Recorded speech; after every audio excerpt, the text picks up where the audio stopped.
on my computer, and then I'm going to go live. Okay. It is starting to prepare. Yay.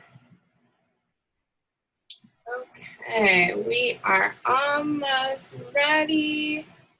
We're just going to go live on both Facebook and YouTube.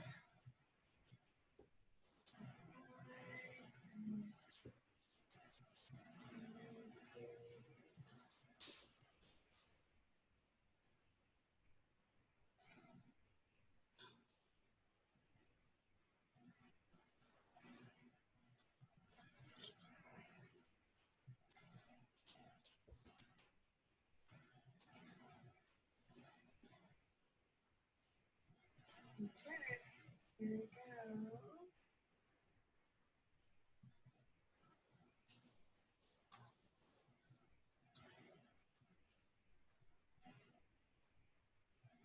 It's just catching the stream. Thank you.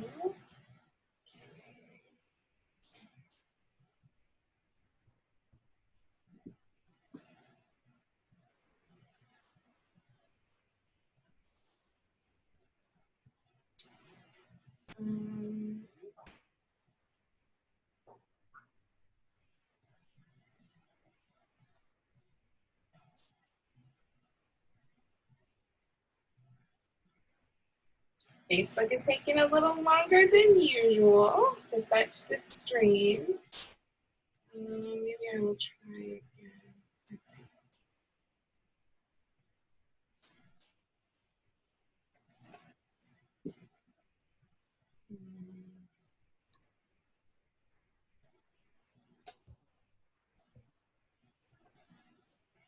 Let's try this again.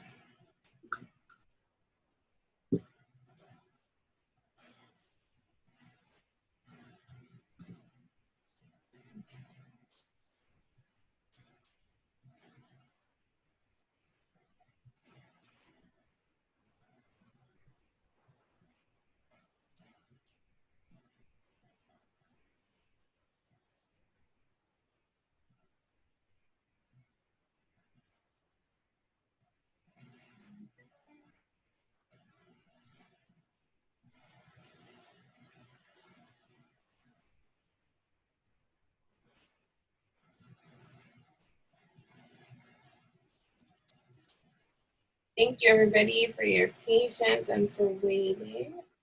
Just want to make sure that we're live everywhere before we start. Facebook is about to catch up.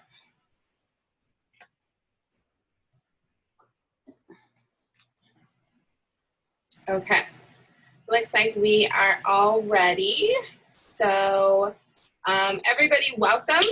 Hello and welcome to session 5 of the summer series for parents on Generation Z, sponsored by Jacob's Ladder Therapies.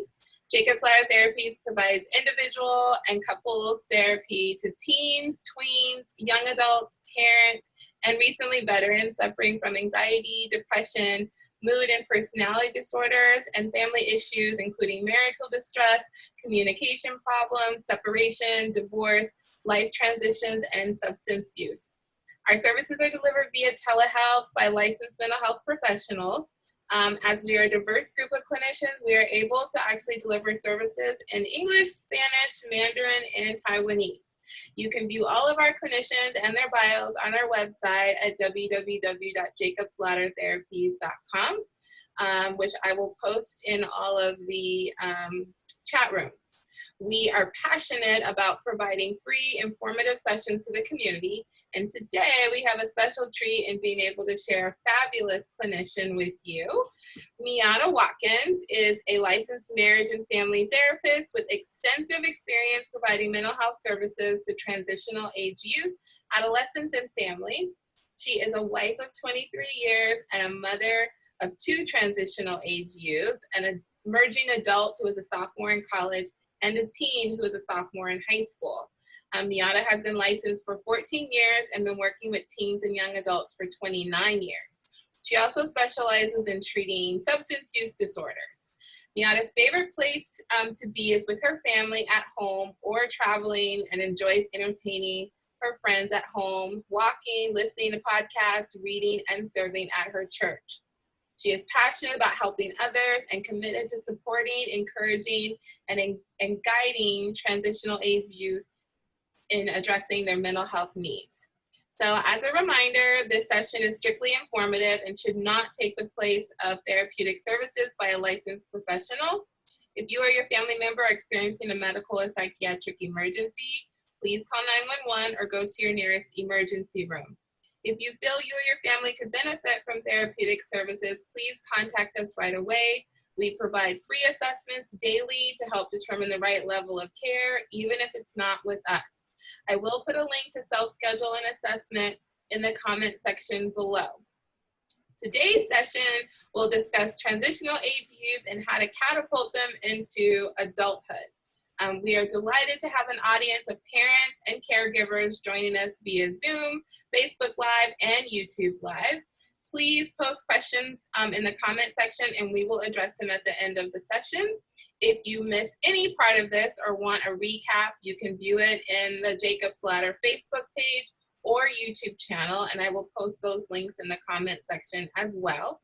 For access to our clinicians post-session, please consider joining Coffee Grind, which is our private Facebook group for parents and caregivers. All attendees of this session get a free lifetime membership with code SUMMERSERIES. I will post that link in the comment section as well.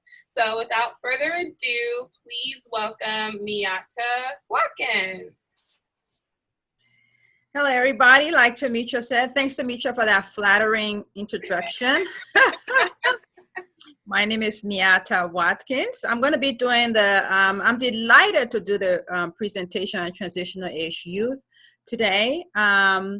I have some slides that Tamitra is going to share, and then we can get right into it. My idea today is that the way I'm looking for this to work out is that we'll go through the slides, and if you have questions, please send them to Tamitra, and towards the end, we'll have ample time to answer questions you may have, okay? All right, next slide. All right, so this is a brief outline of how our discussion, the presentation is going to look today. I'm going to define Tay, and in order for us to really understand what's going on with Tay development, there are a few things I think we need to look at. So brain development, substance abuse, psychopathology, and the development of the autonomous self. And then we're going to talk about navigating the dialectics of forcing independence and fostering dependence, right? That's what it's all about. And then we're going to spend, I'm hoping, a good amount of time asking some questions. Next slide. Okay, I have a meme here that says, Tay define, when someone asks you what you're doing with your life. Okay, on the next slide. So what is Tay? Tay, which is, when I refer to Tay in this presentation, I'm referring to transitional age youth, okay? Tay typically refers to the span from older adolescents, ages 15 through 16 years of age, to young adult 24 to 26 years of age. Okay, during our discussion today, we're going to focus on a subset of Tay, especially towards the end of this discussion, called the emerging adults. This is 18 to 25, 26. These are the ones that we're really focused on getting them to launch successfully. Okay, next slide. Okay, and another couple of slides here talking about brain development. Some things we need to know about Tay, the brain development, right? The slide on the left says, to highlight these issues of development in the adolescent brain, a recent article in Parade magazine compared the teenage brain to a Ferrari. It is fast, shiny, sleek, and it handles well. The problem is it has lousy brakes, okay? And then there's a picture of the teenage brain. And then you see, I want you to kind of pay attention to that yellow area of the brain that says self-control under construction, right? So we're gonna talk about the brain in that context, okay? Let's go to the next slide, please. Okay. Some things we need to know about a teenage brain, okay? There is an incongruence, meaning a mismatch between the maturation of the limbic system, the limbic areas of the brain, the part that has to do with emotional reward, and the executive, the frontal inhibition areas of the brain, okay? The brain development in Tay is incomplete. The limbic areas develop early in adolescence, and these are areas that govern the reward-based drive. Okay, so we see that the part that's all about rewards and it feels good, let's do it. That part starts developing early on, and it's way mature than the part of the brain that has to the frontal lobe, the part of the brain that has to do with decision making and inhibition. Next slide. Okay, so the limbic area says, this is the part of the brain that says, it feels good, let's do it. In fact, because it feels so good and I'm getting such a good dopamine rush, let's do more of it. It's kind of like eating that chocolate cake, right? You go into eating the chocolate cake and you go, I'm only going to have one slice, right? And you have that chocolate cake and it tastes so good, and you go, you get that rush of dopamine, and your brain goes, oh, let's get another slice. In fact, maybe we can eat 3 slices today and get away with it. Okay, that is the feel-good area of the brain, the one that's like totally driven by emotion, right? Totally driven by impulsivity. Okay, and then we have the frontal lobe. This is the area of the brain that's related to processing, inhibiting, meaning like, decision making and shifting. Let's slow down, let's pause, let's weigh the pros and cons. Should I really eat that second piece of chocolate cake, right? This part of the brain takes years to develop, right? Some, if you look at, depending on which studies you look at, it says, and they say it takes up to like maybe 25 to 20, it's not fully developed or not even at it hasn't reached maturation until maybe age 26. Okay, so next slide. Okay, so in essence, what I like to call the part of the brain that I like to call the gold part of the brain, which is the limbic areas that have to do with emotion and drive and that just driven really by emotion and impulsivity. This part of the brain is way more developed than the part of the brain that says, oh, let's slow down, let's stop, let's pause, let's weigh the pros and the cons, which is the frontal lobe, the part of the brain that have to do with executive functioning, right? So when you look at your young adults and your teens and you go, well, that was not a smart thing to do, we can see why, right? Because they're really driven by this part of the brain that's all focused on emotion and let's do it, it feels good. It's really a time in life where risk taking is like, doesn't even seem like risk taking to them. It's just like, it feels good, let's do it, right? And the other part of the brain that really, we as parents really want to matter, the part that goes, slow down, let's weigh the pros and cons, let's look at the consequences here. That part of the brain is still under construction. It's still working. It's still, being developed. Okay. So that's how the Tay brain looks. Okay. The next slide.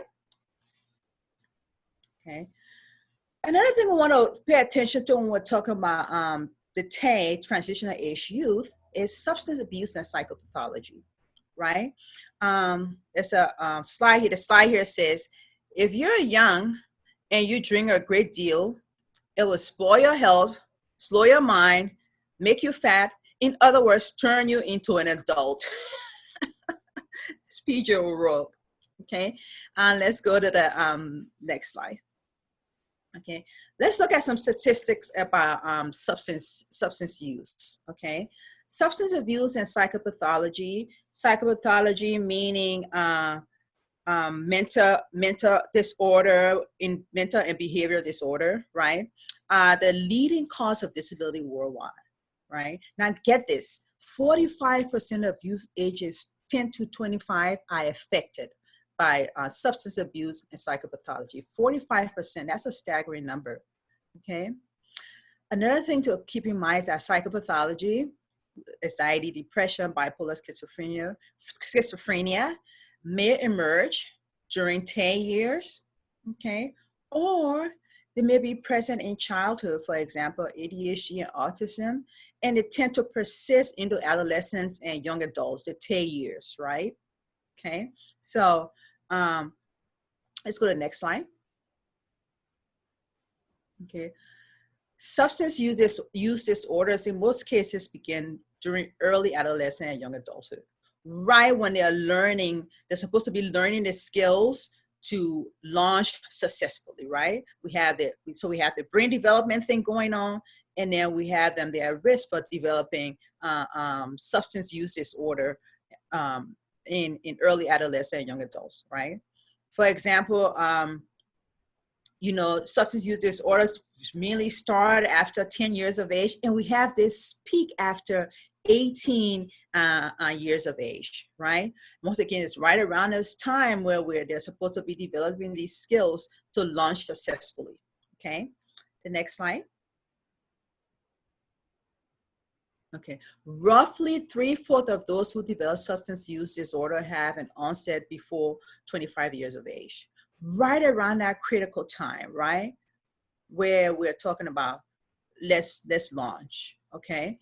Early onset of substance use disorder is associated with significant difficulties in multiple realms of functioning, right? It affects school, it affects family relationship, if it affects peer relationships, it affects whether if they're young adults, whether they're going to move away from home or go and move away to college, right? It affects how soon they're going to move away from home, okay? It affects whether or not they can even stay at home, right?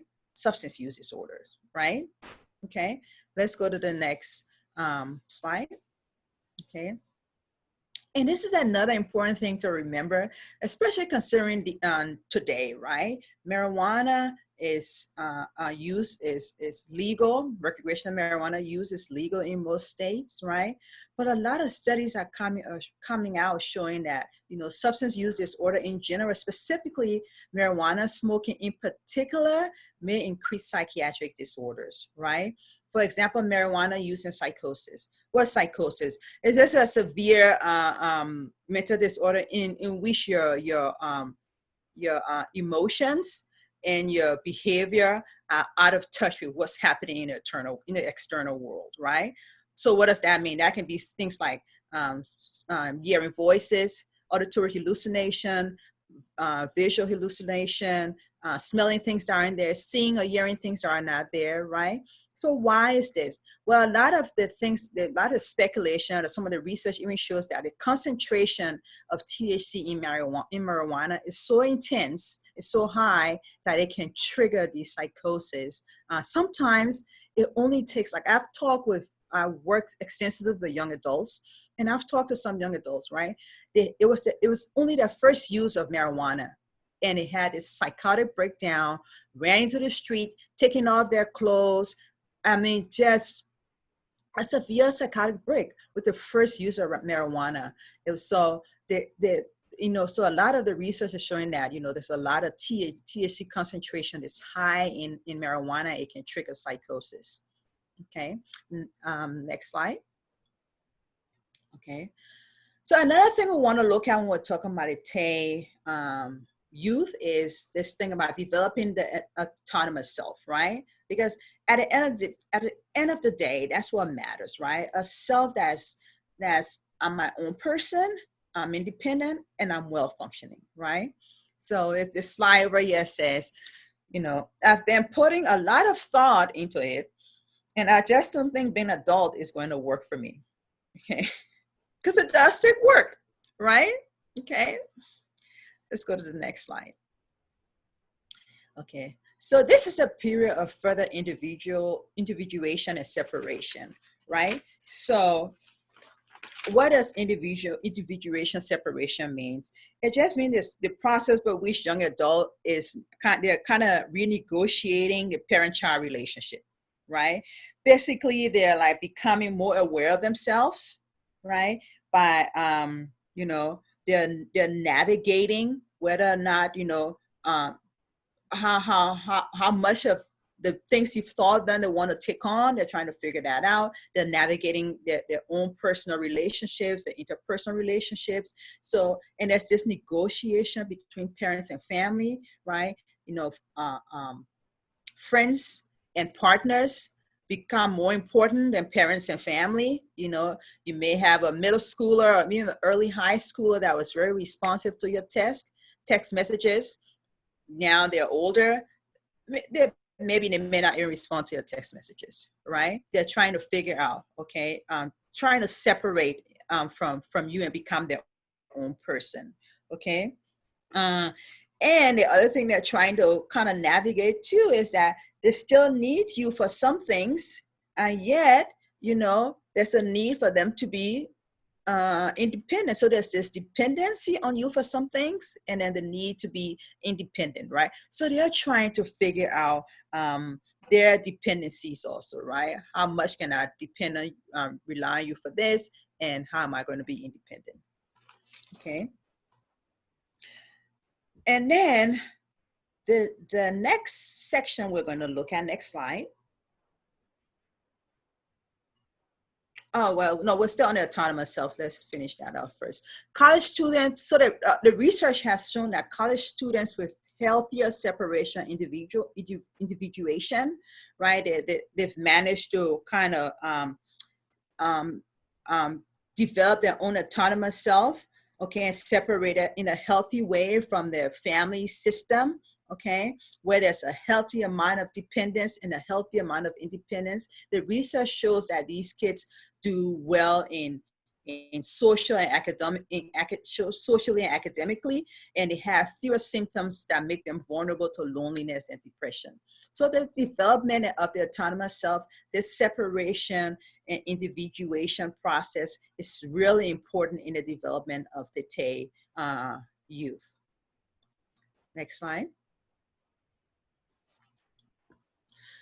And psychopathology and substance use disorder may slow down, accelerate, or stress this normal phase of separation individuation, right?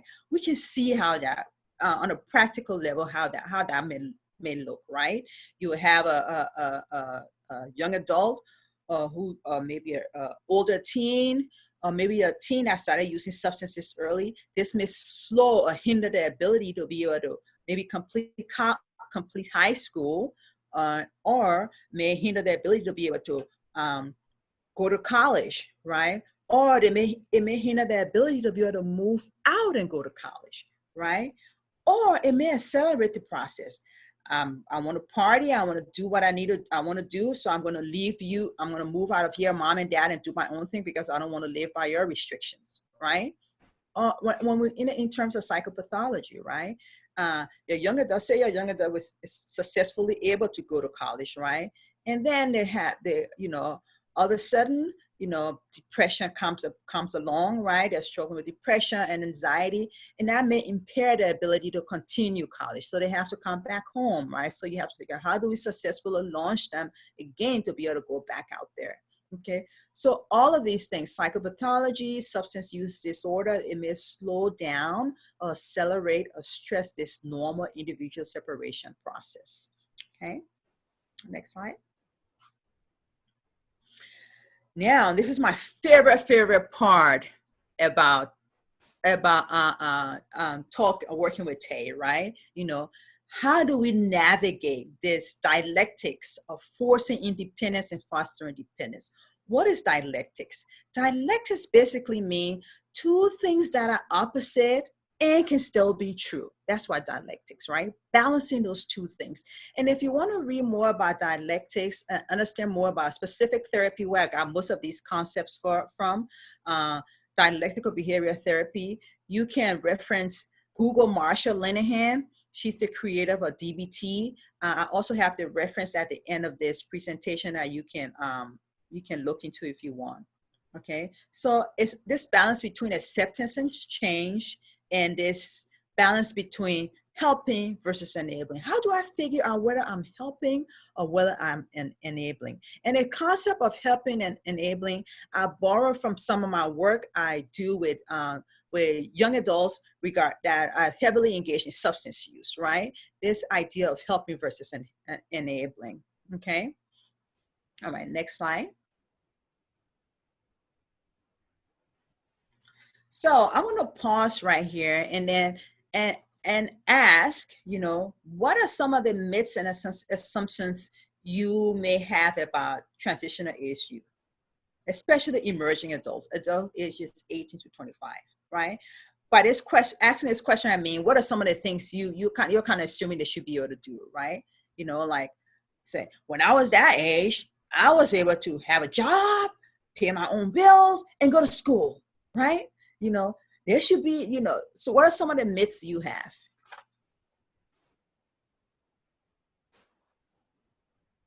How many people do we have that can chime in? So there's definitely been quite a few questions. Okay. I think one question in particular kind of addresses what you're saying, is that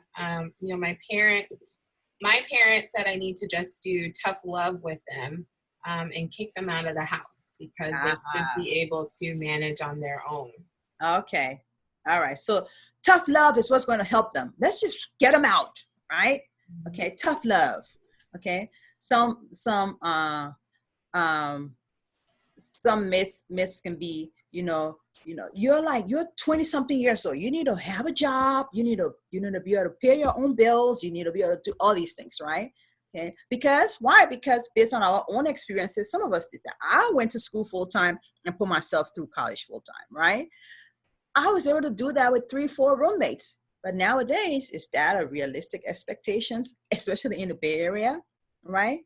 So when we're talking about this navigating dialectics and forcing independence, right? We really have to look at the situation in context, and we'll talk more about that. Okay, let's go to the next slide. Okay. So in parenting and supporting emerging adults, right? So we know we have all this backdrop, right? We have this how substance use impact the development, how the development of the brain development. We have this separation, they're trying to navigate this separation and individuation process, right? Okay. Now, as parents, you're dealing with young adults that have all these things going on. Some of these things may be going on, right? Okay. So how do you support your emerging adults? Okay. In doing that, we got two things that are really, really important. And this is like my favorite part of this whole process in working with young adults and their parents, right? Validation and change, and balancing. How do you know whether I'm enabling versus helping? Okay. So validation. What is validation? Okay. Well, validation basically means you're acknowledging that that emotions, thoughts, and behaviors have causes, and therefore they're understandable. The person's feelings, thoughts, behavior have causes, were caused by something, and therefore they're understandable. Okay? All right. Validation, I want you to hear this loud and clear. Validation is not necessarily agreeing with the other person. Okay? Because when we hear validation, we kind of think, oh, I'm agreeing with them, so I'm not going to validate. Validation is not necessarily agreeing. Okay? And when you're validating, you only want to validate what's valid, not the invalid, right? So let me give an example. My young adult and I are having a conversation. It gets heated up. He gets angry. He says some mean things to me. I said some nasty things to him, right? And then he gets upset. He runs up to his room, slams the door. Ooh, I don't do well with slamming doors. That's no, right? Now, this is the ineffective way to handle that. And I've done this. Go to the room and say, You're not paying the mortgage. You don't own anything in this house. Everything there is on loan. You have is on loan. So do not slam my door. Okay? That's one way to handle it, right? And usually when I handle that way, it doesn't turn out too well, right? It just creates more distance and and create a wall between us, right? And another way I've handled it, because when you know better, you do better, right? I go up to him and say, yeah, it makes sense. We were arguing and I said some mean things to you. You know, you said some mean things to me. We had this really not so pleasant exchange, right? You got really angry. I can understand how you can be so angry that you will come up here and slam the door. I get that. I understand that, right? And how can you, what do we need to do for you to have a more effective response the next time instead of slamming the door when you're angry, right? Okay. So what did I do? I validated that, hey, given the fact that we were arguing and you got angry, there was a cost to your anger, right? I can see how that behavior you engage in, I understand that behavior you engage in. That behavior can make sense to me, right?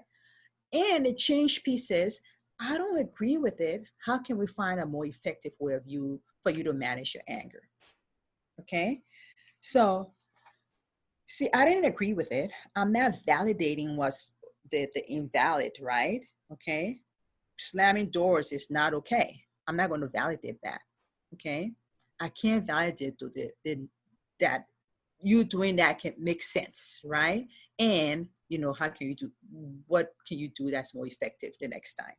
Okay. This idea about validating the invalid, right? Another example, right? Kid get upset. They had a whole month to work on this paper or prepare for a test, right? They didn't work on the paper, or didn't prepare for the test. They didn't do well, did poorly on the paper or failed the test, okay? And they are really upset. That teacher is terrible. That teacher always gives us these huge assignments, blah, blah, then, right? Now, I'm not going to validate, yeah, you're right, that teacher is terrible. That's invalid. The issue is you didn't prepare for the test. So how do I validate in that situation? Yeah, it must feel horrible that you got a failing grade. It's really bad, right? It must feel really bad, right? Okay. And I wonder what will happen next time if you study or prepare for this better, right? Because from where I'm saying, that's really is the issue. Okay. So validation. Okay. And why do we want to validate in the first place? Why do we want to do that? Because it can help to reduce anger. It can improve relationships, right?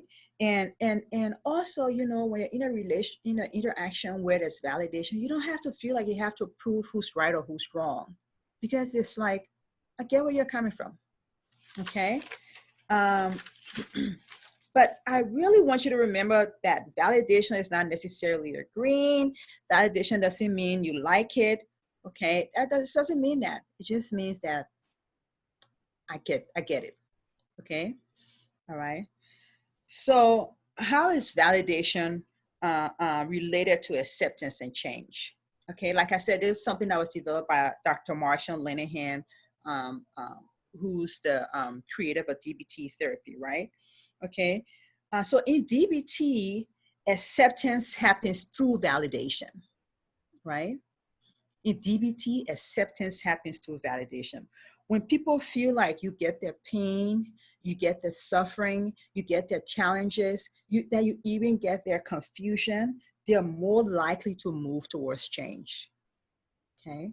They're more likely to move towards change. So this is the concept of acceptance and change. What is change really? Change is using your skills to increase effective behavior, right? That's really what change is all about. Okay, so now the next concept is this concept of helping versus enabling. Okay, let's start with helping. What is helping? Doing something for someone who is unable to do it for themselves, right? I like to use, so an extreme obvious example, right? Somebody is wheelchair bound, right? They need help. They may need help, especially if the car doesn't have a ramp. They may need help, even if the car does have a ramp. They may need help getting into the car and getting out of the car, right? Okay, that's helping. Okay, say this is grandpa, right? And you know, grandpa lives with you. You've built a ramp for grandpa to come into the house after you help him out of the car. You and grandpa have practiced using this ramp. Grandpa knows how to use the ramp, but grandpa is like, I'm not going to use this ramp. I don't want to push this wheelchair, right? And you're like, you know what? I don't want to hear grandpa arguing. I just want this to be over with. And you're like, every time grandpa comes home, you help him out of the car, you're pushing grandpa up the ramp. That's enabling, okay? Because grandpa is capable of doing that for himself. You enable somebody when you do something for them that they're able to do for themselves, okay? When you're enabling, you are over functioning and the person is under functioning, okay? You're over functioning and they are under functioning, okay? So, and we can see how this will look in the process of launching your adult, right? Your young adult, right? Or even how this may look in a young adult and a parent relationship, right? Am I doing too much for them? Okay. Am I enabling or am I helping them? Okay. And the thing behind enabling, you know, sometimes we can kind of go, oh, I'm enabling. I want you to hear that this enabling behavior, it really does come from a good place. It comes from a place of we want the best for our young adults. We want the best for our teens and our kids in general and the people we love, right? So this desire to kind of to jump in and do more, it really comes from a good place because sometimes the consequences can be really detrimental, right? Okay. However, if we remain in a place of enabling, guess what? We're not giving them the opportunity to change. They're like, why change? Everything is working out so far, right? Why do anything different? This is working out. Okay. So in navigating this call for independence and fostering dependence, we really have to kind of focus on, what this balance between acceptance and change, validation and change, right? And this checking ourselves constantly. Am I helping or am I enabling? Okay, because if we can find a nice balance, we increase our chances of having a young adult who can launch successfully, right? That's so huge in fostering independence and a healthy dependence. Okay, so I think that brings us to the end of our discussion. I have some frequently asked questions that I started, but I'm pretty sure you have lots and lots of questions. We can spend some time answering those questions, or we can start with these and then include your questions also. So, Miatta, there are quite a bit of questions. Okay. I'm going to stop the share screen real quick so that I can see you bigger and then just ask a few questions of you. So first question, how much should my young adult play video games? Okay, how much should your young adult play video games, right? It's almost, the question is like, how effective is your young adult, right? That's really the question, right? If they're sitting at home playing video games 8 hours a day and not doing anything, then they shouldn't be playing video games for 8 hours a day, right? If they go to work, if they're working, for most of the day and they come home and they want to relax and play video games for 4 hours, they're working and going to school, and they're getting their schoolwork done, let them play video game, right? So it's all about the questions really should be is, how effective are they, right? Are they managing? If you're playing video games for 8 hours and you're managing your life, go ahead and play video games for 8 hours, right? If you can do that and do well in school, if you can do that and live up to your responsibilities at home, if you can do that and live up to, if you're working, live up to your responsibility at work, sure, play video games for 8 hours. The question really is, are they being effective? Okay, great. Another question. My young adult is sexually active in my home because they have no place else to go. I don't like it. How do I hold boundaries? So the question is, am I enabling or am I helping? Right? Okay. Yeah. So now, what you had, you already said I don't like it. So I'm guessing your values is that you don't have sex in my home, right? Because I don't want that here. It's your home. Now the first question is, do they know that? Are you expecting something of them that they don't know? Right? Okay.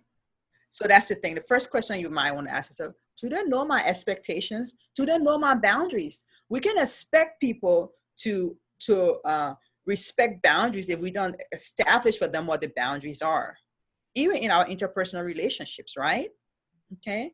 So find out, does my young adult know that I don't want this? Now, if they don't know that, if they do know that, then you have a discussion with them about, hey, I would love for you to live here, because I know right now you don't have anywhere else to go. Okay. That, you know that bringing your partner in my home and having sex in my home is not okay. So this is where I draw the line. Okay. Can you please not do that? And then you want to talk about what's going to happen if that behavior continues, because we can kind of draw the line and go, don't do that. And all right, you tell me not to do that, then what? So what if I do it, right? You want to be able to draw the line, have some clear expectations about what's going to happen if that behavior continues. And now if they don't know that, then you want to have a discussion with them. Moving forward, I haven't had this discussion with you, but I'm not really feeling good about it. So moving forward, can we not have this behavior happening in my home? Another question. My kid graduated from high school, wanted to go to college, but since COVID is discouraged, do I let them, I'm paraphrasing right now, do I let them have self-determination and not go, or should I force them to go to college? Yeah, that's a tough one, right? Oh, it is so hard, because it's kind of like, with COVID, it's kind of like it's kind of like they're watching their dream and a desire to want to be out and go, just kind of slip away, And so what do? The first thing you do, you want to validate. That sucks, right? It sucks. You want to go to college, right? And then COVID hits. Yeah, it's hard. Okay. It's hard. And this is the change piece, the validation and the acceptance pieces. It sucks, right? I get it. Okay. And, sitting around here is not going to make things better. What are some things that you think, even if you don't want to go to college, what things can you engage in that's meaningful? Because we know especially when it comes to dealing with depression, right? I don't know if you're a young adult, well, if that's not happening right now, sitting at home, without doing anything and watching their dream to go to college slip away is going to create some feelings of sadness, right? So if we know intense feelings of sadness, activation helps, right? Doing something, right? So what can you do, right? What can you plan to do to look forward to every day? Okay, maybe you can, where I have a friend whose son was supposed to go to Morehouse. Morehouse, like, we're not having any classes. So you know what he did? He went to the neighbors and gave him pamphlets to them and said, I can clean your yard. I can do this, So his parents said, in the morning, you do your schoolwork, In the afternoon, you can go to the neighbor's yard, because he wants to make money. He wants to go to college with money in his pocket, right? Do something that would get you going, right? That you can look forward to every day. And it's a little bit meaningful, right? It's meaningful. You're not just laying around. Okay. But that validation piece is huge. Okay. You want to acknowledge that it really sucks. It's hard. Okay. Another question. This is a loaded question. So my husband and I plan to get a divorce after my kids went to college. But my youngest isn't going.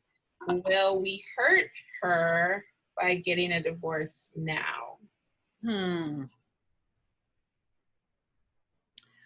Will we hurt her by getting a divorce now? Yeah. You will hurt her if you get a divorce later. That's just the nature of divorce. Mm-hmm. Right? Whether you do it now or you do it later, it's still going to hurt. Okay? So, your family dynamics. Maybe it's time. I mean, if you guys want a divorce, and the thing that gets me with parents, the thing when they have these plans about divorce and the kids don't know, the kids know. Yeah. Okay? So the kids know. So maybe you want to include your kid as an adult now. Maybe include them in the conversation. Mom and dad have been struggling for many years, right? And this is our plan. Okay? But whether you do it now or do it later, it's still going to hurt. There's just no way around it. Okay. How do I know if my youth has schizophrenia or is starting to develop schizophrenia? So schizophrenia is one of those mental illness with telltale signs, right? First of all, you want to some of the things you want to reflect on is, do I have this in my family, right? Because we know one of the things that increases your vulnerability to mental illness is family history, right? Is there a family member that has schizophrenia, right?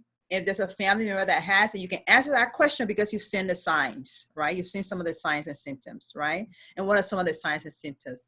They're hearing voices, they're seeing things that other people don't see, right? I mean, you can just Google and all the signs and symptoms will come up, right? So when you see those signs and symptoms, you want to, first of all, you want to start with the family doctor, the PCP, and have that discussion with them, and then they'll kind of do their assessment what they need to do, and then make the appropriate referrals. But sitting alone with yourself, you would want to kind of reflect back and go, does this run in my family? And if you can answer that question, yes, that means you've seen some signs or some symptoms that that's why you're able to answer that question, right? Mm-hmm. So another question, what is a good curfew for a 22-year-old? I say, I never tell family, what a good curfew is for the 22-year-old or the, I just, what are your values, right? What are your values? Okay. I have a 19-year-old, right? He didn't go to college because he's not mature enough to go to college. He has some mental health issues that he's working on. And we had a discussion with him in high school. Hey, son, what do you think? You stay at home and do junior college for a little bit so we can provide a support for you and put extra things in place for you before you move on to a 2-year, right? He pushed back a little bit. And then he was able to come around to it. He was like, yeah, you're right. He made some decisions. He was like, yeah, you're right. I'm not ready to go, right? So he's at home, right? So he's at home, okay? So during the weekdays when he goes out, tell him, you'll be home at 10:30 during the weekdays. He comes home at 10:30, during the weekends, you'll be home at midnight, okay? And we made that decision based on our own values, okay, in our own family system. Okay, so you got to make that decision based on your own values and your own family system. Okay, there's just no set time, right? It's just no set time, you know. And another thing too, I'm an African-American woman. I don't want my son out there at 2 or 3 o'clock in the morning. Once again, that's a value I've kind of taken on, right? No, because I know that later again, the more of a target he is. So no, son. Why? Sometimes I have to just tell him, because you're Black. That's a reality in America. Yeah. Okay. So, but it's based on your own value and your own priorities. Okay. Another question. Is it normal for my 18-year-old to not want to drive?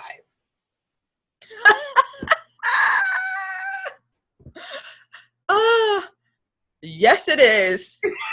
And I'm answering now because of my own bias. Why? Look, why would they want to drive? Why? If you're taking them everywhere, if you're giving them money to get Uber and Lyft, why would they want to drive? Right? Okay. So yes, it is normal for them to not want to drive. If you're making it possible for them to not want to drive, they have the means to not drive and get to places where they still want to get. Yeah, I think that's totally right. Okay. So my son, he didn't get his license until he started college. He was way past 18. Right? He had no interest in wanting to drive. No interest. Now his sister, on the other hand, she's 50 and a half. She's already talking about, when can I get my permit? Right? Okay. So it's not abnormal. It's normal. Yeah. Okay. My young adult vapes, is that why they are unmotivated? I haven't heard of any studies that said vaping leads to people being unmotivated. I haven't seen any studies. Maybe there's some out there, so I can say yes, right? Because there may be other reasons for the lack of motivation. There may be other reasons. I suspect there are more reasons for the lack of motivation. And lack of motivation doesn't happen in isolation. You also see other things like isolation, other things like you're not interested in things you used to be interested in, things like that. Lack of motivation is one of the signs of depression, but it doesn't happen in isolation. There are other symptoms that accompany that. Another question, my young adult goes to school and work. Should I still be doing their laundry and cooking for them? So there are these, so we want, one of the things we assess with adults is that how well can they function, right? Okay, and so if some things aren't happening, we'll call it, if they're not doing it, it's a functional impairment, right? So the young adult goes to school and they're going to college. It goes to school and they're working, right? And doing your laundry is an important part of adulting, right? Now, does that mean that you would never ever do their laundry? No, but I don't think, now that is a personal opinion, I don't think it should be a ongoing thing, right? You shouldn't be doing your young adult laundry, right? Because the idea of launching is that you want to, hey, yes, validate. You're going to school and you're working. That is great. And how can I support you in the process of you starting to do your own laundry also? Because eventually you want to be out and doing your own laundry, right? Because I'm telling you, if he sits in a therapy, him or her sits in them sit in a therapist's office one day and say, I can't do my own laundry, guess what we're going to say? That's a functional impairment, right? So that's one of the things you wanted to be able to do. Okay. Now, if they have a lot of finals and work is crazy and say, Mom, can you do my laundry? Sure. I don't see why not. It's a every now and then thing, but it shouldn't be a pattern. Okay. There's one more question, and I might be able to chime in a little bit on this one. Mrs. My kid has high functioning autism, and I'm tired of fighting with them. Are there resources to help them now that they are an adult? Yeah, there are lots of resources out there, right? So, yeah, I mean, dealing with a young adult with autism is really hard. So I want you to hear that, right? And it's not like the resources come flying at you, right? You really have to look for them, okay? And you're spending a lot of time making sure they're okay every day, right? They're happy, they're comfortable, and it's like by the end of the day, you're probably exhausted. You don't have time to look for resources, okay? But there are resources out there to provide you the support you need. One of the ones I often send parents to is Evo Libre. Okay. Evo Libre do not take insurance, but they do provide a lot of support. And Stanford University has a resource, has an autism resource center that you can go to where you can give you can tell them about your child, and it will do a brief assessment, and it will point you in the direction of various resources in the community. So there's that. Tamisha, you probably know of more. So getting your young adult hooked into the regional center in whatever county that you live in. If it's Santa Clara County, then it's San Andreas Regional Center. Can be very challenging to get in once they are an adult, but once they are in and they qualify them that they have functional impairment, they can get quite a bit of resources as an adult. So like help with housing, independent living, they'll get financial assistance, they'll get healthcare, all of that. If they're already hooked into the regional center as a like a kid, and they probably may not have gotten a lot of resources then, once they turn 18, there is a slew of resources. So I would say contact the regional center in the county that you live in. Mm-hmm. So actually, I think that's all of our questions. So, Miatta, thank you. I really want to thank you for all the knowledge and the gems that you dropped on us tonight. We are thankful to have clinicians in the community that are willing to take time out to be real and tell us the truth. If you are interested in contacting Miatta for additional speaking engagements, you can email info@jacobsladdertherapies.com and I will pass on the information. If you missed any part of this or want to recap, you can view it in the Jacob's Ladder Therapy Facebook or YouTube channel. I've already posted the links in all the comment sections. Again, if you feel like you or your family member could benefit from therapeutic services, please contact us. We provide free assessments daily to help determine the right level of care, even if it's not with us. And I've already put the link to self-schedule and assessment in all of the comment sections. So you can, again, view all of our clinicians on our website at www.jacobsladdertherapies. Thank you again, Miatta. And to all of our viewers, good night and stay safe. All right. Thank you guys for giving me the opportunity. Yay. Bye. Bye. Bye.